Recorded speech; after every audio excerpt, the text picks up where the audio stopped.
우리나라에 와서 격음화됐음을 알 수가 있습니다. 이렇게 한자의 음을 연구를 해야 우리말의 그 변음된 것까지도 연구할 수가 있어요. 그만큼 우리 한국어는 이 송은학에 아주 깊은 관계를 가지고 있습니다.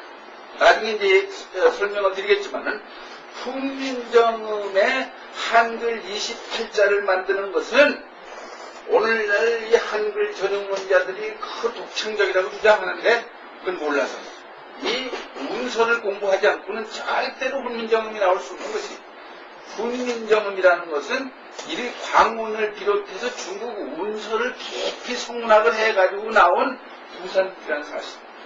그러니까 한글과 한자는 만들어질 때부터 불가분의 관계가 있고 또 한글이 만들어지면서부터 이제부터 한자는 버려라 그렇게 만드는 게 아니라 한자를 쓰는 걸 전제로 해서 한글을 만든 거죠.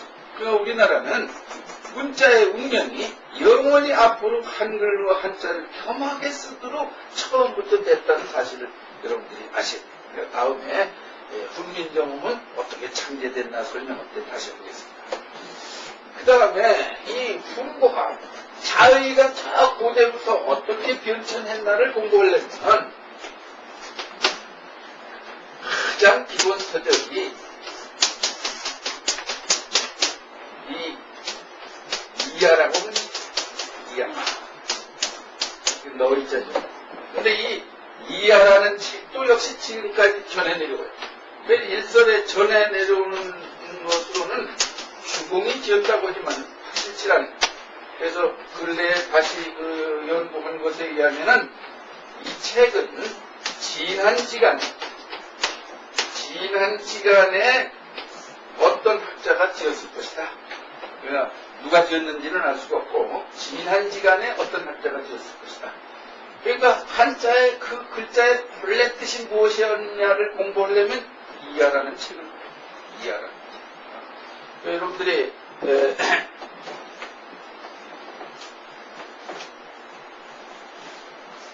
이자의 지금 뜻은 뭘로 쓰이고 있어요?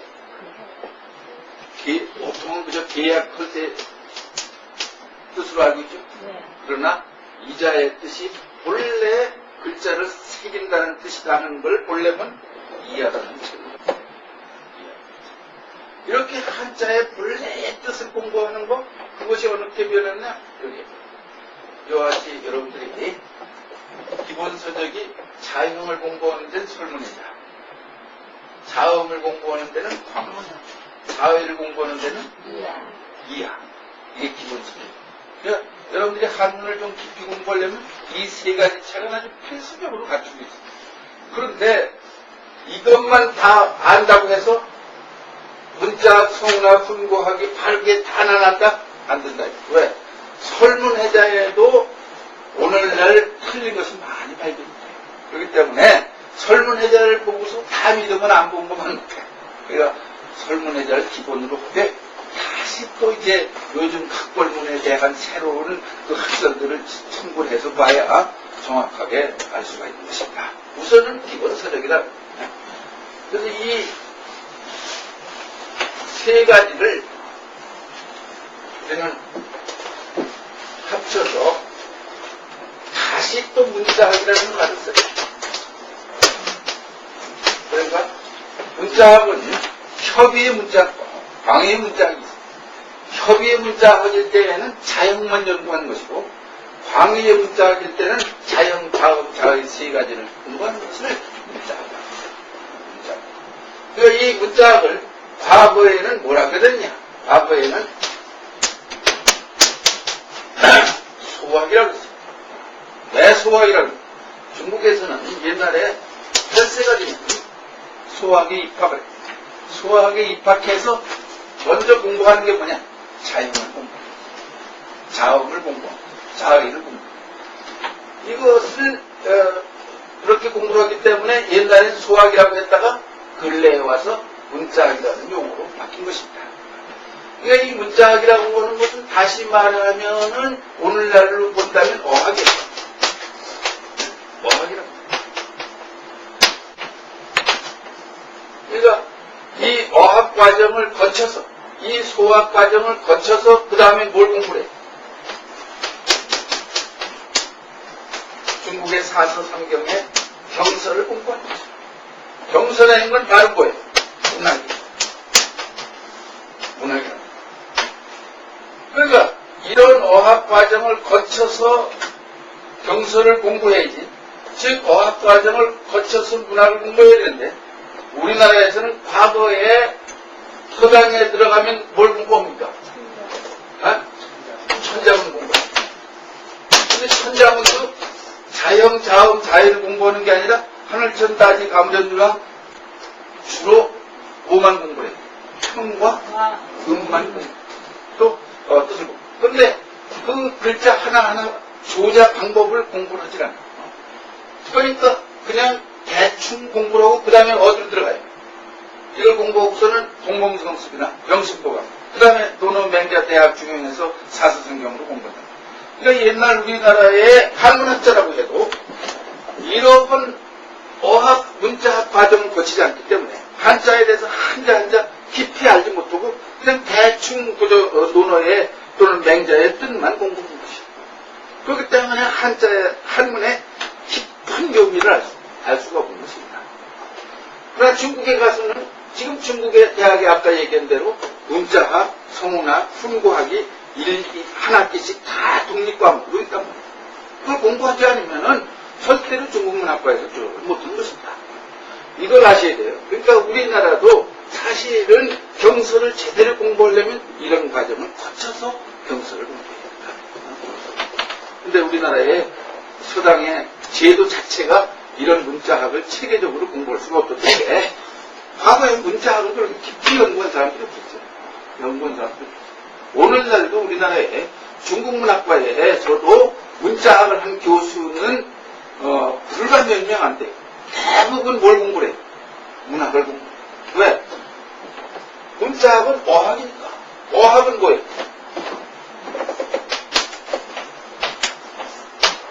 과학이란 말이에요.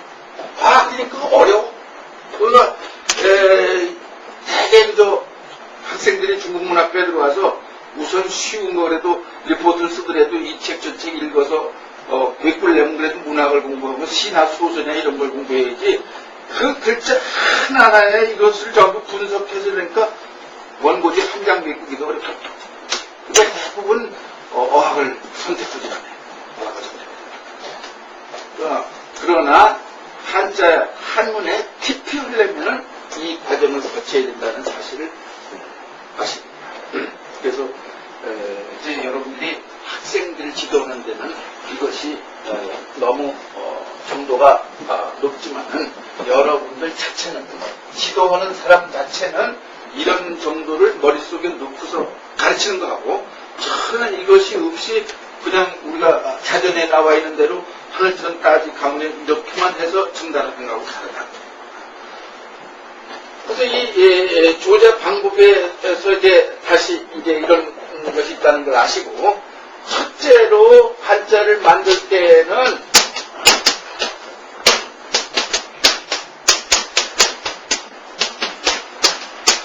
첫째 이런 과정을 거쳤다는 사실을 아시고, 의류 상형에서 만들었다는 의류 상형에서.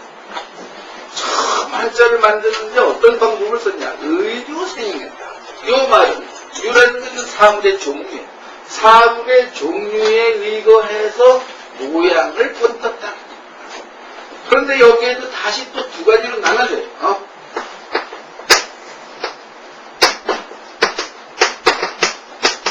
상구체지의 구체적인 형태를 본뜬다.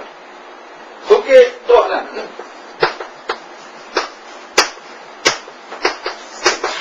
상추상기형한다. 상추상기.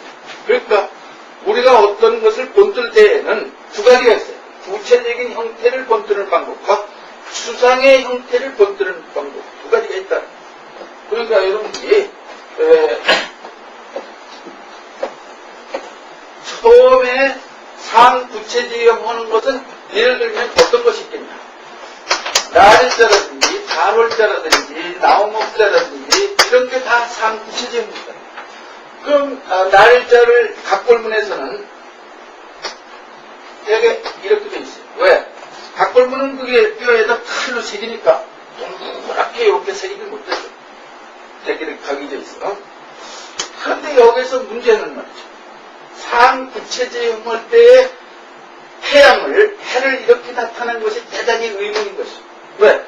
해는 육안으로 볼 때 그냥 이렇게 둥글거나 또는 거기에 해가 이렇게 있을 때 그 약간의 막 이렇게 빛이 나는 거 되게 이런 형태지 이렇게 점을 찍었다는 게 대단히 의문. 왜 이렇게 했겠나? 이것이 이제 우리가 해결했어요. 그러니까 한자를 만들 때에는 말이죠. 이미 상당한 문화 수준에서 만들어지는데 어떤 민족이고 소위 언이라고 이렇게 국어지네. 국어가 굉장히 오래 유지됩니다. 그러니까 이 말의 역사는 인류의 말의 역사는 적어도 50만 년 전부터다 이렇게 보고 있습니다. 그 50만 년이라는 수는 어디서 나왔냐면 이것은 그 북경 주구점에서 인류 두개골이 발견이 됐는데 그걸 분석해 보니까 약 50만 년 전에 두개골이고 그때 이미 말을 구사할 수 있는 조직을 가지고 있었다.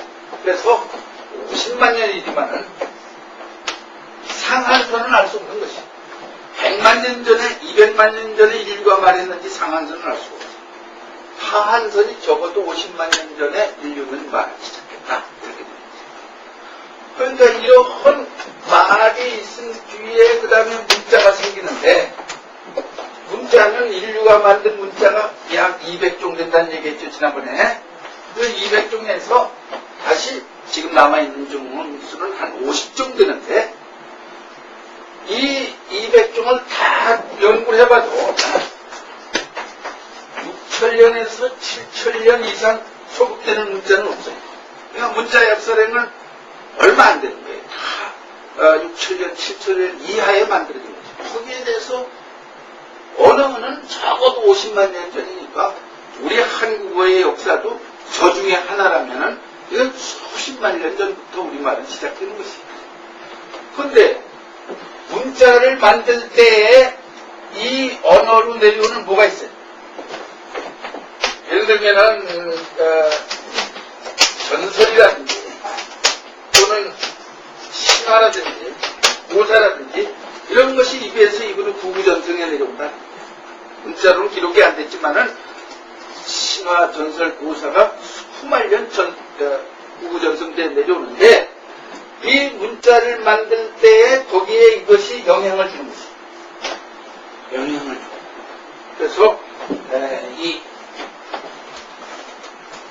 해를 그릴 때에 왜 점이 생겼냐 이걸 아시죠? 옛날부터 내려오는 전설에 이런 전설이 있어요.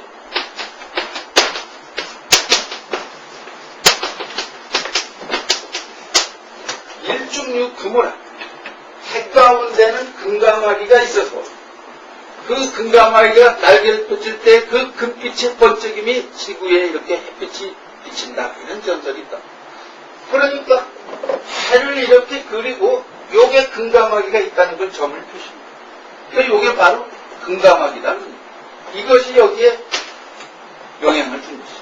그러니까 나중에 날일자가 금문에 오면은 이렇게 변형이 돼요. 여기 변형이 됩니다. 요게 바로 뭔지 이게 새일자. 가마귀가 여기 들어있니다. 나중에 이게 뒤에서 해서체로 오면서 이렇게 그냥 한일자를 그려보니까 태양하고는 대단히 거리가 멀어진 거죠. 아이들이 이 자를 보면서 야 태양부터 이런 아이들은 없단 말이에요. 이렇게 올라가서 이렇게 볼 때 그래도 태양 같다는. 그러니까 한자는 시대가 가면서 자형이 점점 쉬워진 게 아니라 점점 어려워졌어요. 도안식으로 되면서 점점 어려워진 것이에요. 그것이 예서 해서체로 오면서 자형이 변천돼가지고 아주 사실은 눈으로 직접 봐서 알 수 없게 된 것이에요. 이 자를 보면서 야 달궜다 이런 사람 없다는 거예요. 그러니까 다룰자는 왜 이렇게 됐냐 이걸 아시게요. 다룰자도 각벌문에 보면은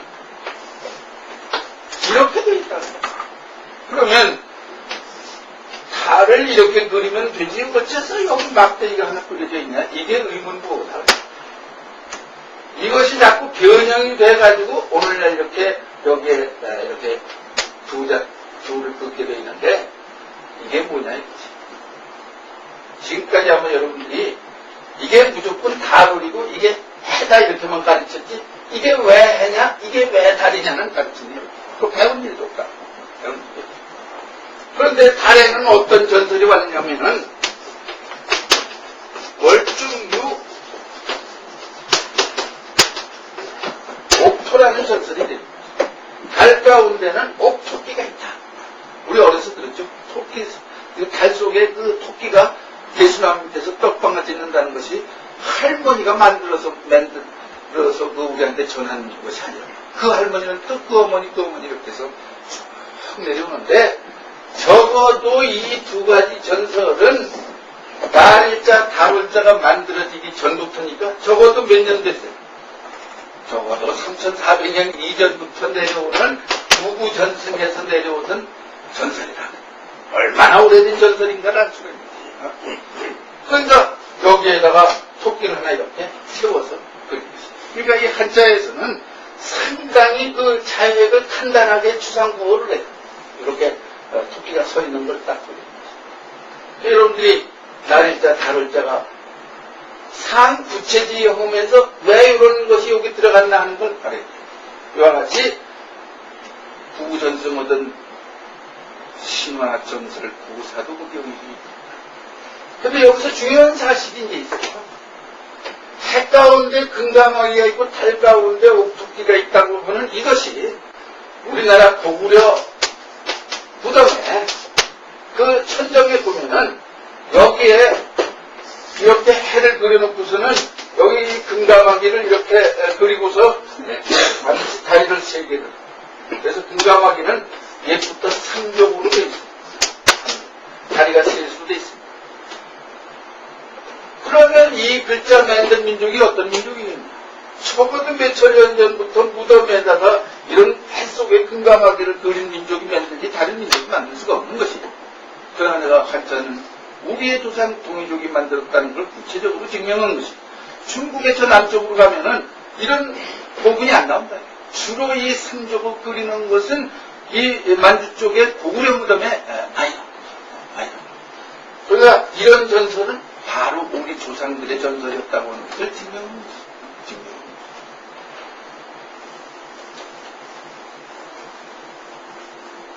그래서 우리가 이 산구체지에 오는 것에서 본다면 이런 거 볼 수가 있어요. 여자의 모습을 박골문에서 이렇게 했을 때 우리 한국 사람들은 근래에 와서는 오히려 무릎 꿇고 앉는 것이 없어졌는데 옛날에는 반드시 무릎을 꿇고 앉았어요. 특히 여자들은 무릎을 꿇고 두 손을 앞으로 놓고 그래. 이 풍속이 지금 어디로 전해 내려가 있는 거니? 일본에 지금 정착이 됩니다. 그러니까 이렇게 생활을 한 사람들이래야 이런 문자 만들지 다른 사람이 만들 수가 없는 것이죠. 다른 사람이 만들 수가 없어요. 중국 남쪽으로 하면 무릎 꿇고 앉는 일이 없어. 이거는 바로 동이족의 풍속이에요. 동이족의 풍속. 그래서 이렇게 해서 여자를 만들었는데 거기에 대해서 남자를 만들 때 어떻게 만들었냐? 이렇게 한 거죠. 그러니까 이게 대칭적인 것이죠.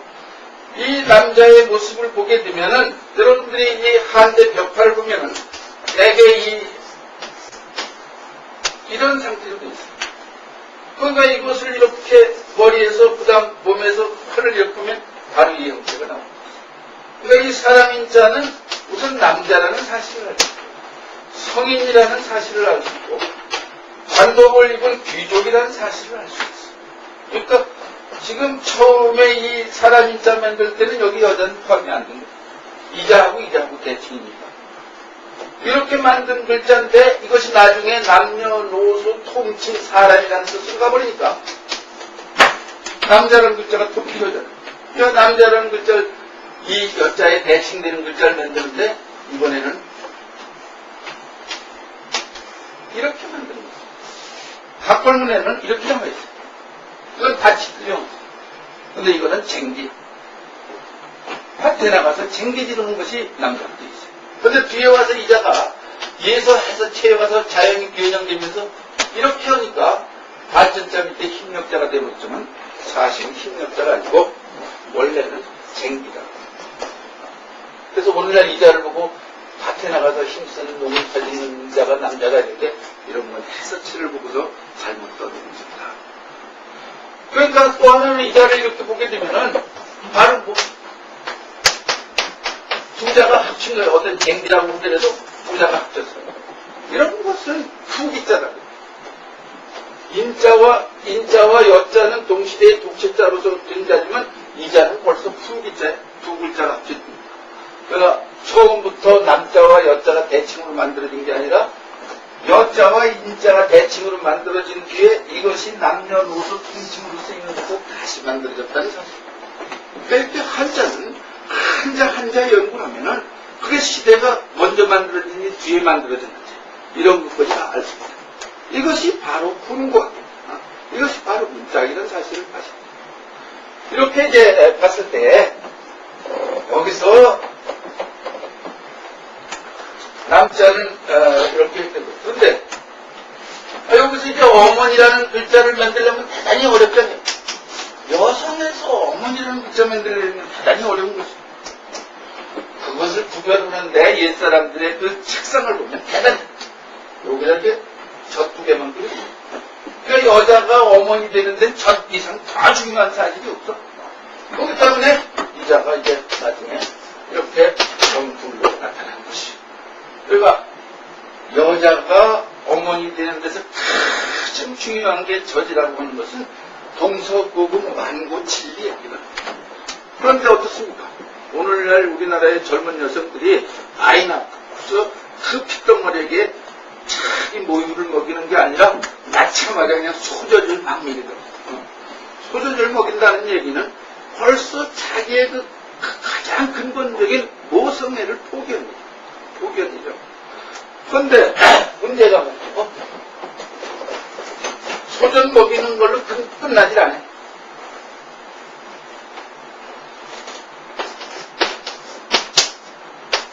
이게 무슨 자예요? 풀했자지. 푼다는 얘기는 어려운 걸 해결한다. 근데 여자를 이렇게 풀으러 보면 서자가 합쳐서 팔도자, 소자, 뿔. 이 소. 야후 시대는 소보다 맹수가 없었던 것이. 사자고 불량이고 못당한 게 뿔이 있기 때문에. 그런데 지금 이게 집에서 길러가지고 지금 소가 멍청해졌지만은 대단한 맹수라는 거예요. 소를 잡는 것보다 더 어려운 일이 없어. 그럴 때 소를 잡으려면 칼로 뿔을 빼서, 소에서 뿔을 빼서 동댕이 쳐야 무슨 대기를 됩니다. 그게 어려운 동이에요. 여기다 이렇게 소자를 해놨다는 맹수자. 그러니까 지금 소가 멍청하게 길들여졌지만은 소 속에는 무슨 요소가 있어요? 그 야수, 맹수의 기질이 있는 거예요. 낳자마자 이 막 소젖을 먹이니까 아이가 가슴 속에서 막 그 야수성이 자라는 거예요. 그것만 먹고 자라는 거예요. 그러니까 소위 오늘날 아이들이 그 10대의 이유 없는 반, 돈 몇 푼 안 준다고 아버지 어머니를 칼로 찌르는 이런 무자비가 괜히 나온 게 아니다. 그러니까 서양에서는 근래에 와서 이걸 깨닫고 모유 먹이 운동에 아주 적극적으로 전개되고 있어요. 내가 듣기에 뭐 네덜란드 같은 데서는 어떤 부인이 아이 낳고 모유가 남으면 그것을 다시 모아가서 다른 서른 어머니에게 먹인다는 거예요. 그만큼 서양에서 이제 깨달았어요. 아, 모유가 이렇게 중요하다. 그런데 우리나라는 아이고 낳자마자 수저를 먹이는데 그러나 그 젖이 안 나와서 혼자는 그거야 뭐 고양이 젖을 먹여도 할 수 없지만은 젖이 쭈그러들까봐 자기 젖을 싸매놓고 소젖 먹인다고 하는데 문제점입니다. 그런가 하면은 말이죠. 이제 어머니는 이렇게 만들었지만 아니 아버지를 나타내는 거 얼마나 어려워요. 아버지를 나타내는 거. 남자에서 아버지 대단히 어렵다. 그런데 각벌문에 보면 이렇게 되니까 이자가 이렇게 오늘날 변형해서 붙자가 되는데 이게 바로 뭐냐? 손이 갖고 있는 것은 이것은 회출, 몽둥이라는 손에다 회출을 잡는 거죠. 아버지의 부실을 찾아낸 거죠. 자식이 잘못하면 아버지는 자식의 종아리를 치는 것이 아버지의 가장 중요한 부실. 또 저기 맹수가 왔을 때 몽둥이를 들고 나가서 가족 앞에서 또 방어하는 것이 아버지의 가장 중요한 부실. 그것을 찾아낸 거죠. 그러니까 수천 년 전에 벌써 어머니의 기본적인 그 사명, 아버지의 기본적인 사명을 다 찾아낸 거예요. 한자는 단순한 문자가 아닙니다. 이런 면에서 볼 때 만고불변의 진리. 또 차형을 이렇게 책상했다고 하는 것은 IQ가 대단히 높은 사람들이 만들었지 평범한 사람들이 만들었지. 이런 면에서 한자는 신비스럽고 오묘한 문자라는 사실을 아시고, 그래서 지금 우리가 이렇게 그 구와 모가 이루어지는데 모자 앞에는 뭐가 붙습니까? 다 붙고 아버지 앞에는 어느 그래서 엄부장을 말이 좀 생긴 것이죠. 그러니까 아버지는 아무리 자식이 귀엽더라도 잘못했을 때는 종아리를 쳐서라도 바르게 하는 것이 아버지의 가장 중요한 부시고, 어머니는 정말로 자기의 젖이 안 나오면 허리띠를 졸라매고 젖을 짝서라도 먹여서 기르는 이것이 어머니의 자유입니다. 그런데 근래에 와서 오늘날 우리나라의 일반 가정을 보면 저기 변질되어 있어요. 자식이 밤새도록 술 퍼먹고 들어와도 아버지는 못 본 척. 그 종아리 쳐서라도 가르칠 생각을 안 해요.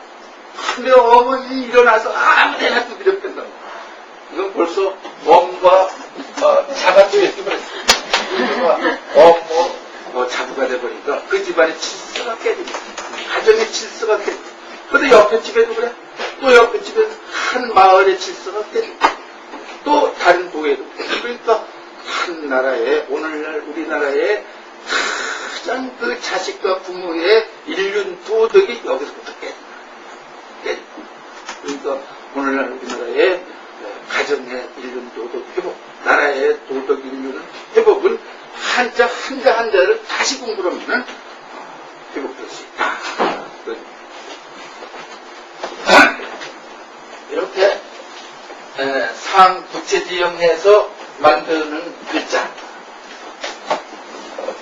그 다음에 상추상지형해서 만든다. 그것은 만약에 우리가 칼날 이랬을 때 칼날을 그리기가 대단해요. 칼은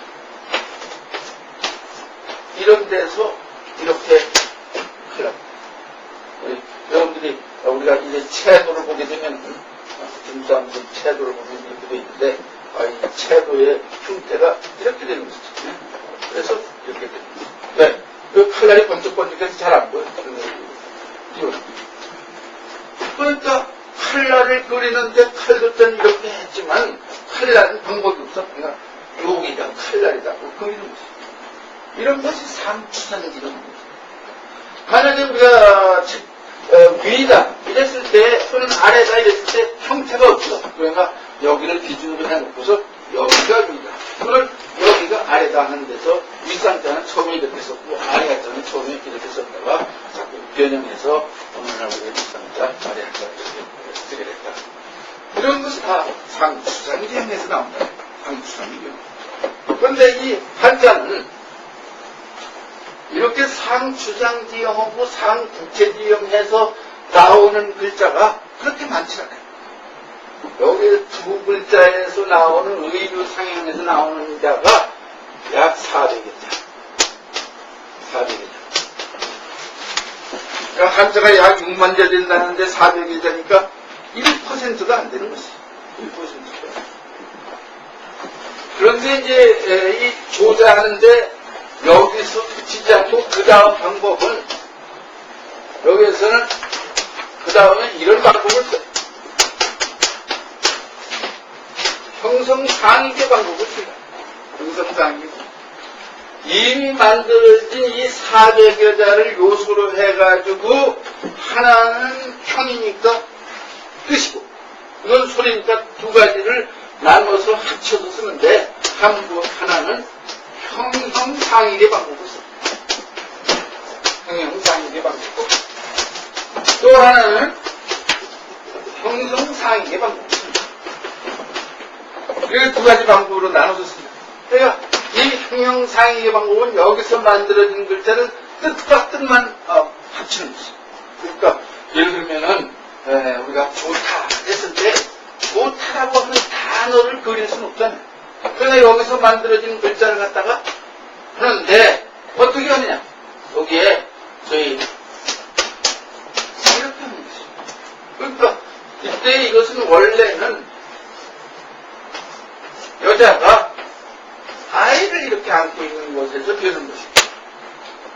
어머니가 아이를 안고 있을 때보다 더 좋은 일은 없어, 세상에.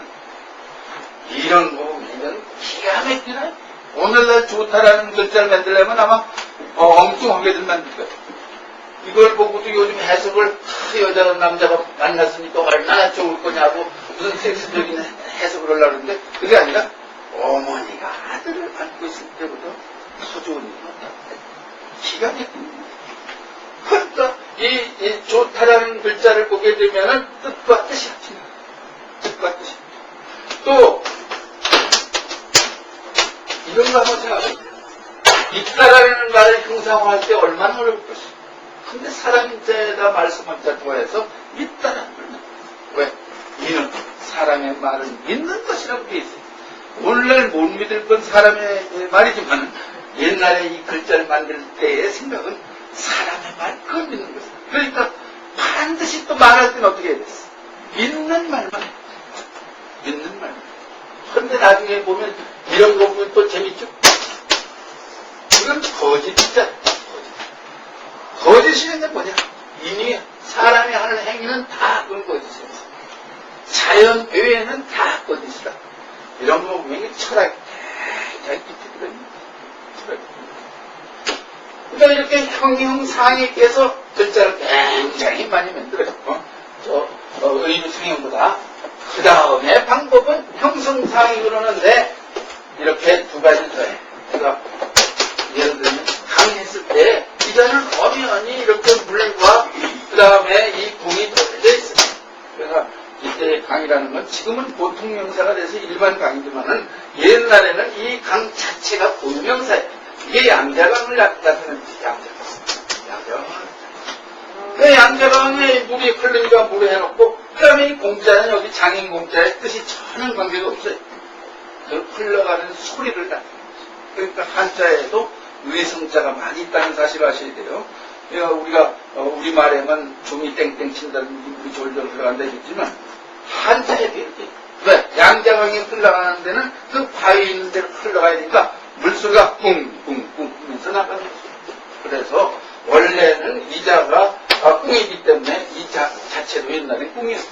다만 오늘날 음이 변해서 강한다는 사실을 아셔야 돼요. 그러니까 원래는 요자대로 읽으면 되지만 형성자라는 건 그러나 약간씩 변이 돼요. 그대로 읽는 것도 있고. 거기에 대해서 이 한자도 보면은 역시 물에다가 한자를 넣은 거예요.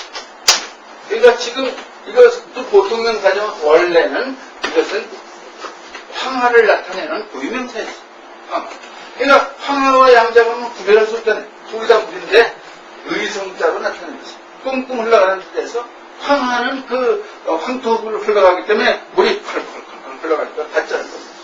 이렇게 가짜는 뜻이 없이 의성자로 쓴 것이다. 오늘날 와서 이것이 일반 명사로 변하기 때문에 여기다 양자가 황하 이렇게 앞에 수식사를 붙였다는 사실을 알아야 돼요. 그런데 한자는 대부분이 이 형성자에 와서 많아지는데 얼마나 차지했느냐 하면은 85%를 여기서 차지한다는 사실. 85%. 요것은 불과 400개 여자니까 1%가 안 돼요. 그래서 우리는 이것을 두 가지를 뭐라 그러냐? 이것 독채라고 해요. 왜? 이것은 자연이 다 하나로만 돼 있어요. 그래서 독채라고 하는 데 대해서 이것은 두 글자가 다 이상 합쳐서, 두 가지 이상 합쳐서 됐기 때문에 합체라고. 합체라고. 이렇게 독체로 된 글자, 상추상지형, 부채지형 혼자만을 문이라고 하는 것이. 합체라고 하는 건 이걸 자라고 하는 것이. 그러니까 오늘날 우리나라에서는 둘을 합쳐서 문자 하는데 원래 문은 문이고 자는 자는 다른 것이. 문이라고 하는 건 독체만을 얘기합니다. 자라고 하는 건 합체만을 얘기합니다. 이 두 가지를 합쳐서 우리가 오늘 문자가 한 것이. 그래서 여러분들이 한자에는 문이라는 자가 있고 자라는 자가 있다는 사실을 알아요. 그러니까 설문해자는 게 뭐냐? 문을 설명하고 자를 풀었다. 독체와 합체를 다 풀었다는 의미예요. 그 책 제목. 알겠어요? 근데 여러분들이 우리나라에서 그냥 이것만 그냥 문자 하는데